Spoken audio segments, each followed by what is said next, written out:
कि हम नेपॉप के लेजेंड का गाना उठाएंगे। तो वो जो मनोस्थिति है ना एक सोल्जर की कि भाई अभी तो आया था यार। उसके वजह से पूरे हिप हॉप को उन्होंने इवॉल्व करा। आर्मी वाले फैमिलीज के साथ ना हैट्स ऑफ टू देम।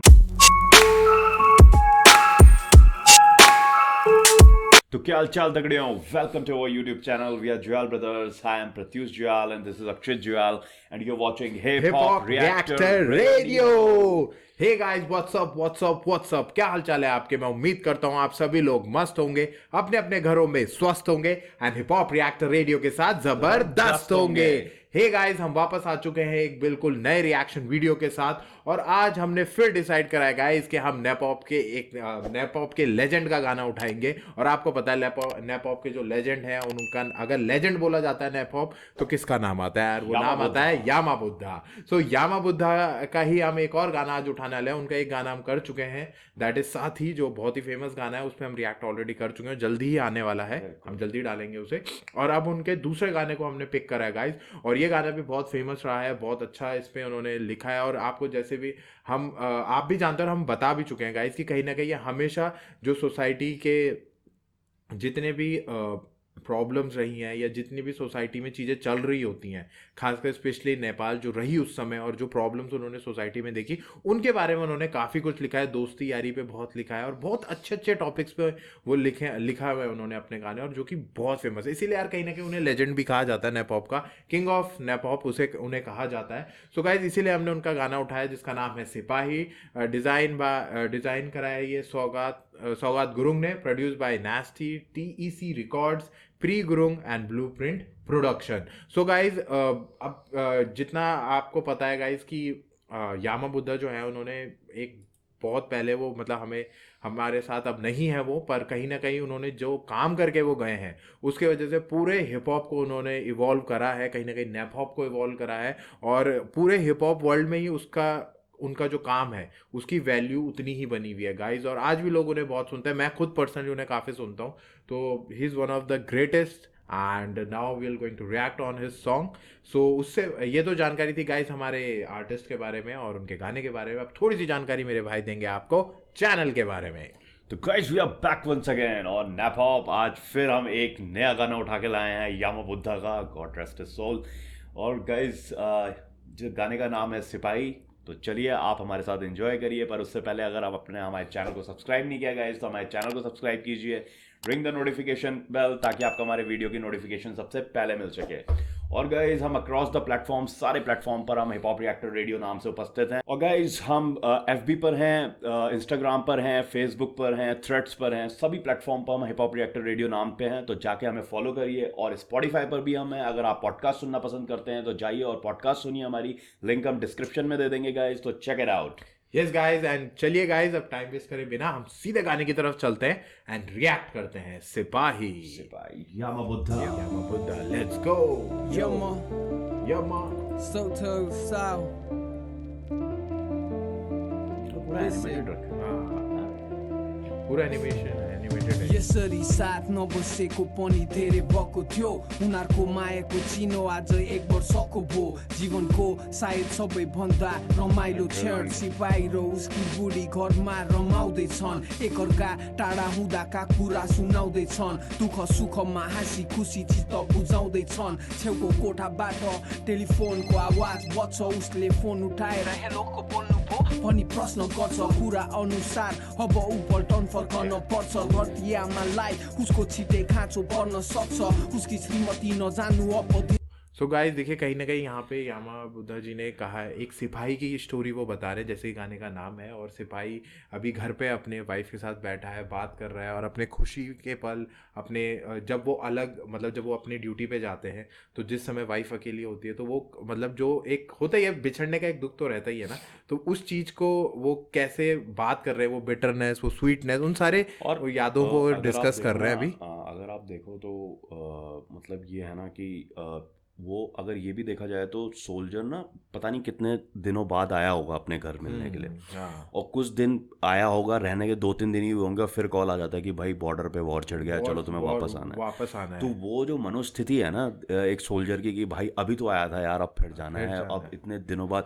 और सोल्जर्स का ऐसा है यार, 6-6 7-7 महीने तक साला घर पे कोई नहीं, घर पे फैमिली अकेली है, अकेली आते नहीं बॉर्डर है। पे बंदे का फोन कभी यहाँ है कभी वहाँ है, तो 100 चीज़ें रहती हैं यार। आर्मी वाले फैमिलीज के साथ ना हैट्स ऑफ टू देम भाई, जितना वॉर उनका बॉर्डर पे है ना, उतना ही वॉर इनका फैमिली में, फैमिली भी उतना ही बड़ा वॉर लड़ रही होती है। बिल्कुल। और वही उसी चीज के बारे में वो बता रहे हैं कि अब कहीं ना कहीं वो एक फोन कॉल आया, तो सिपाही ने, सोल्जर ने पूछा कि भाई कौन, तो वहां से पता चला कि बॉर्डर पे लड़ाई छिड़ चुकी है और वापस आना पड़ेगा। तो वाइफ, आपको पता है अगर सोल्जर वहां पे लड़ रहे हैं तो वाइफ घर में भी कहीं ना कहीं अपनी एक फाइट लड़ रही होती है फैमिली को संभालने के लिए।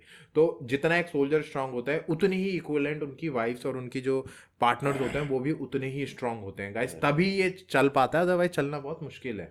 सो वही चीज़, अब फोन आ गया और वो यही कह रही कि मत जाओ please, you have done enough, तुमने काफी कुछ कर दिया है अब। तो इस तरह से स्टार्ट हुआ है गाना, और काफी सही, देखिए पूरी एक स्टोरी टेलिंग है गाइस, यामा ने पूरी स्टोरी टेलिंग और करी है यार उन्होंने। पीछे वही जो आर्मी हाँ, की मास ड्रिल होती है ना, वो हल्की हल्की चल रही है, ऐसी एक तो वो जो आप मार्च पास में वो जो बजता है ना, और उसी साथ का। में ठन हाँ, करके भी बज रहा है। अब एक तो होती है ना कि एक तो जो मतलब एक फर्स्ट बेस देखा जाए तो वो तो ड्रम बीट का, लार्ज बीट का चल रहा है, चल डम रहा है, डम हाँ। डम डम। और एक पीछे सेकंड बेस में देखा जाए तो फिर वो ड्रिल बीट चल रही ड्रिल है, बीट भी चल रही है। तो वो यार कहीं ना कहीं वो पूरा मार्च पास जो होता था ना, जो पूरा उसमें जो मार्च सारी पास चीजें का जो यूज होती आर्मी थी ना, ड्रिल होती ड्रम है, और उसका वो पूरा सारी, फील दे रखा है इस गाने पूरा में फील ना। दे रहेगा, बीट्स को उस तरह यूज हो रहा है। Beats चलिए बहुत गाइस सही है। आगे रिएक्ट करते हैं। धेरै बो भन्छन् सन्तानको कसम खुवाउँदै रोइ कराई गर्छिन् तर गोर्खालीको छोरो ऊ कहिले पछि हट्दैन, ऊ सधैँ अमर रहन्छ कहिले पनि मर्दैन, आफ्नो परिवार भन्दा अघि कर्तव्यलाई सम्झन्छ, त्यसै गरी यो सिपाही पनि लडाइँतर्फ लम्कन्छ। यो कथा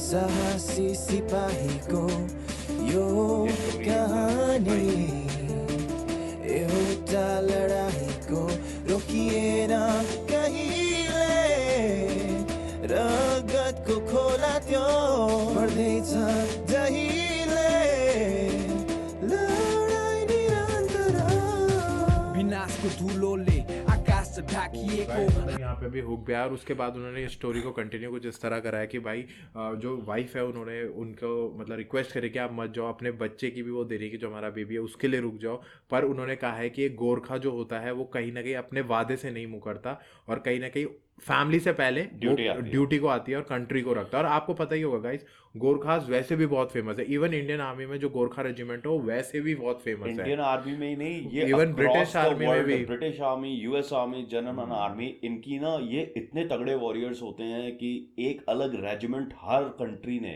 हर कंट्री चाहती है कि ये सोल्जर्स ना उनकी कंट्री के लिए लड़े।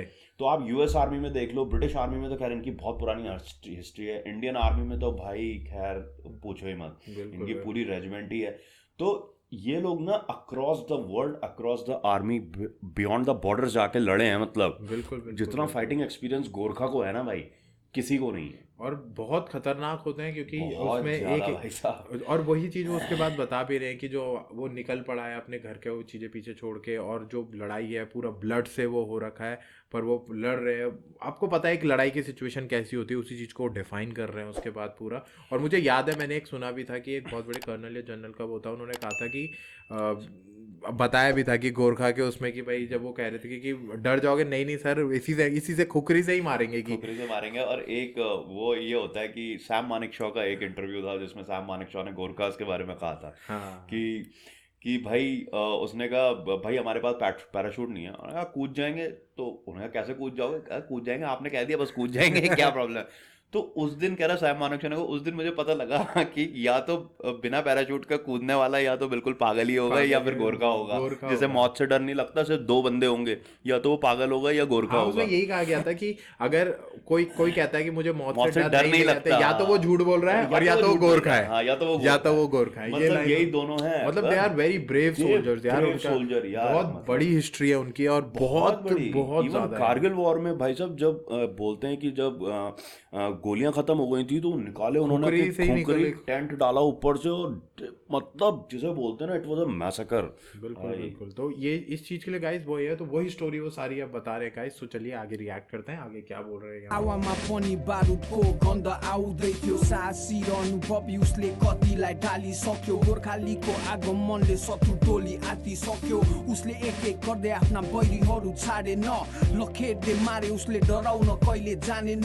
बढ्दै गयो अघि ऊ एक शक्तिशाली आगो सरी, तर रोक्यो कायरले पछाडिबाट छारो हानी। ऊ रन्थनिँदै एक्कासी जमिनमा लड्दछ, सकि नसकी फर्कन्छ नि आकाश हेर्दै पल्टन्छ। आफ्नो परिवारलाई सम्झन्छ ऊ निकै झस्कन्छ, एकछिनपछि आँखा अघि अन्धकार मात्रै रहन्छ। घरमा ढोका अघि उसकी श्रीमती कुर्दै थिइन्, आज एक्ली विधवा आमा उनी दिन रात अब वो देखिए गाइस, कहीं ना कहीं ये हो चुका है कि देखिए वो लड़ाई पे जो लड़ रहे थे, वो तो शहीद उन्होंने हो गए। वो मारते जा रहे हैं, वो ऐसे मारते जा रहे थे जैसे कि कहीं ना कहीं जंगल में जब आग लगती है ना, तो जिस तरह आग सब कुछ बिल्कुल समेटते हुए जाती है ना, वैसे ही मारते हुए जा रहे थे। पर किसी ने फिर जो एनिमी है उसने धोखे पीछे से से गोली पीछे से गोली चला के, और जो हमारे कैरेक्टर है उस पर गोली लग चुकी है, और उन्होंने आसमान की तरफ देखा है और आसमान खुल रहा है, और कहीं ना कहीं वो अपनी फैमिली को याद कर रहे हैं, और वहीं पे अब वो शहीद की कंडीशन में आ चुके हैं कि मतलब कहीं ना कहीं अब वो नहीं बचेंगे। एंड वो फिर उसके बाद वो शहीद हो जाते हैं, और वही चीज़ है अब। और एक किस्सा अगर सुनाओ यूएस आर्मी का, एक किस्सा है इराक का। उसमें ना एक गोरखा ने मतलब ना उसकी पूरी जो पलटन प्लेटून थी वो पूरी ख़त्म हो चुकी थी ऑलमोस्ट, और जो बचे भी थे वो भी बहुत तरीके से इंजर्ड थे। तो बताते हैं उसने ना 25 to 30 आइसिस के जो टेररिस्ट थे उन्हें ना अकेले, भाई साहब, बॉम्ब ग्रेनेड जो हाथ में आया, और ऐसे थोड़ी ना एक जगह से फायरिंग, कभी इधर से फायरिंग कर रहा, कभी उधर से छुप छुप के जा रहा, इधर उधर से फायरिंग। 30 सोल्जर्स मारे थे, और उसे ना गैलेंट्री अवार्ड मिला था, यूएस का जो सबसे बड़ा गैलेंट्री अवार्ड होता है वो मिला था। गोरखा से वो करे गाइस, गोरखास हो गए। इवन हमारे उत्तराखंड से भी जो भाई है साहब, बहुत। एक वो है राइफल मैन करके एक हैं, यहीं से है। उन्होंने चाइना पे वो करा था, और 3 दिन तक वो अकेले लड़े थे। उन्होंने भी ऐसे ही करा था, उन्होंने भी अलग अलग लोकेशंस पे गन जा जाके गोले, और उन्हें लगा कि ये तो सब मर गए, उन्हें पता ही नहीं चला, तो उनका सर काट के ले गए थे चाइना, और बाद में उन्होंने सोने का सर बना के दिया था इंडियन उनको। तो आज भी उनका वहाँ पे मंदिर है कि क्या है? हाँ, असम मंदिर साइड, है, और वहाँ पे हाँ, उनका वो है, तो वो यहीं के उत्तर। तो ऐसी बहुत स्टोरी है, और गोरखास का भी है, यहाँ से भी बहुत लोग हैं यार, गोरखास तो बहुत ही फेमस है। अब बैक टू द स्टोरी आते हैं गाइस। अब वही कहीं ना कहीं वो विडो हो चुकी है उनकी वाइफ, अब वो सिंगल मदर है, एंड जो उनका अब वो दिन और रात रो रही हैं, ये सारी चीजें अब वो बता रहे हैं, आगे स्टोरी guys, कंटिन्यू कर रहे हैं। छिन् थाहा छैन आजसम्म कति सिपाही मरि गए, युद्ध कहिले सकिएन, वीर खाली शहीद भए। यो कथा ये स्टोरी है एक ब्रेव सोल्जर बहुत की अच्छा है है, यार। यो कहानी लड़ाई की है। एउटा लडाईँको रोकिएन कहिले, Blood never रगतको stops. खोला त्यो बढ्दैछ जहिले, That's the book, guys. बहुत प्यारा लिखा हुआ है। ब्लू वाला फील है, ब्लूज वाला फील पूरा, जैज और ब्लूज। ब्लूज वाला। अब शायद बेटा बड़ा हो गया।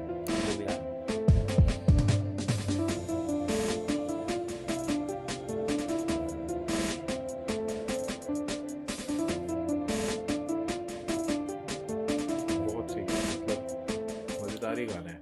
और गाइस बात करूँ ना तो यहाँ देहरादून में अगर देखें तो नेपाल की और गोरखों की बहुत बड़ी कम्युनिटी रहती Community है यहाँ, रहती गढ़ी है। कैंट हाँ और जी, इधर हाँ जी, अलग अलग बिल्कुल, जगहों पे बिल्कुल। बसी हुई है। और भाई और- आपको ना हर तीसरा गोरखे की और फैमिली अगर से हम बात भी करें तो आर्मी में जरूर मिल जाएगा। बिल्कुल। और उत्तराखंड के भी अगर हम बात करें गाइस, तो उत्तराखंड में भी यहाँ पे 4 मेजर कम्युनिटीज हैं, जैसे गढ़वाली, कुमाऊनी, जौनसारी और गोरखास। गोरखास। यही 4 कम्युनिटीज हैं जो यहाँ पे रहती हैं, Major और बहुत अच्छे से रहती हैं, प्यार मोहब्बत से रहती हैं। और यार कल्चर भी है ना हमारे उत्तराखंड, हाँ। कुमाऊं, गढ़वाल में कल्चर है। आप अगर पहाड़ में जाओगे ना, अगर बच्चे से पूछो क्या बनेगा, या तो वो टीचर कहेगा या आर्मी में भर्ती आर्मी होना में है। भर्ती- इसके अलावा दूसरी एस्पिरेशंस नहीं है भाई वहाँ। ज्यादातर आर्मी के लिए तो बहुत ज्यादा है, बहुत आर्मी में ज्यादा तो है, बहुत हद ज्यादा ही है, ज्यादा और हद ही है। और वो है, और कहीं ना कहीं यामा बुद्धा ने जो स्टोरी लिखी, यार ये गाना सबने लगभग सुना ही होगा, नैपॉप के जो जितने लवर्स हो तो सुनते ही हैं इस गाने को, मैं भी बहुत सुनता हूँ। बहुत प्यारी स्टोरी को डिफाइन करा। और ये गाना सोचो ना गाइस, ये गाना कब बनाया गया था, उस समय यामा बुद्धा के टाइम पे उन्होंने बनाया था। यामा बुद्धा की उन्होंने- डेथ 2017 में हुई थी, उन्होंने ये गाने कब लिख दिए थे कब यार लिख भाई दिए थे, साहब। राइट। और आप ये देखिए कि उसमें एनिमेशन इतना प्यारा करा हुआ है, बहुत पूरी बढ़िया स्टोरी animation टेलिंग है, और करा उसी है के अकॉर्डिंग लिरिक्स को वो करा है। और बाकी स्टोरी टेलिंग तो देखिए यामा बुद्धा ने करी बहुत अच्छी है, बहुत अच्छा लिखा हुआ है गाना।